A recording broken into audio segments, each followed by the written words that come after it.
I'm Jennifer Angel. This is my horoscope for you, Sagittarius, for the week of May the 30th, first week of June.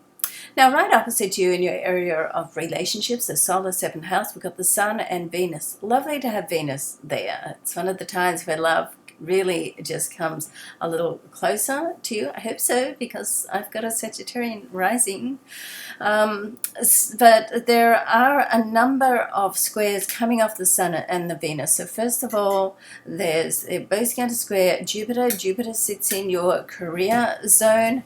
And then they're both going to square Neptune. Neptune is in your home and family. So there's like this whole conflict going on at the moment between. It's almost like you do one thing, it's going to have a domino effect on another part of your life. Okay, now even though there are squares, and squares are traditionally confronting, it's with lighter energy planets, so not too bad. But it's almost like this week I feel there's quite a bit of start. It's like fate comes in. It's like the life has a plan of its own this week. It's like you have to step back a little bit at times during the week and allow things to fall into place. There's not much point sort of being loggerheads and pushing forward. Now, the one aspect there is to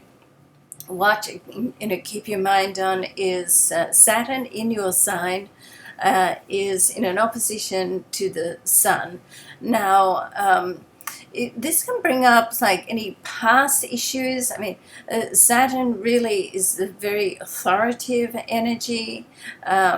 And if you're doing something that you shouldn't be doing, then you're probably going to get caught out. Okay, and with Venus in this area as well, it's very much to do with relationships. I mean, all relationships are really more particular intimate relationships. So if you need to have a heart-to-heart discussion with someone, this is a time that you need to do it. Don't sort of push it aside and think, well, I'll deal with that later. And particularly if it's a past issue, it's time to clear the air and get it out of the way.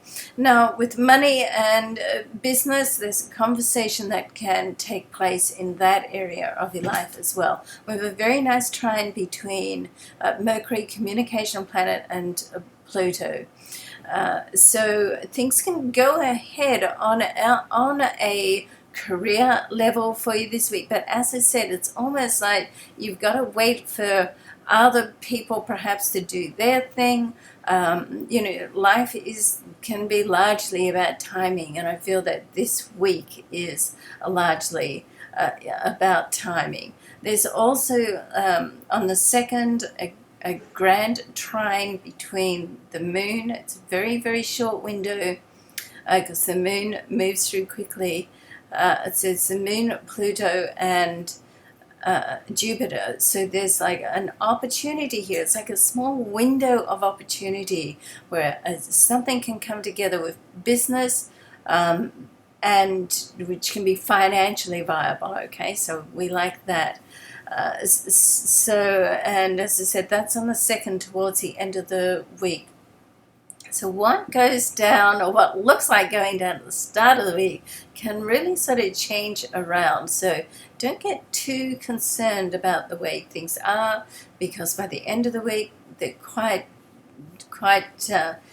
very well could end up differently. Now, also the week will finish off with a new moon right opposite you there in that relationship area. So we're going to have the moon, the Sun, and Venus all in this area. So as I said, once again, it's like what goes on at the start of the week sort of sorts itself out and can come together both in business, money, and love relationships by the end of the week. So it's a huge week this week. I do hope something fabulous happens for you, okay? And of course me with my Sag rising.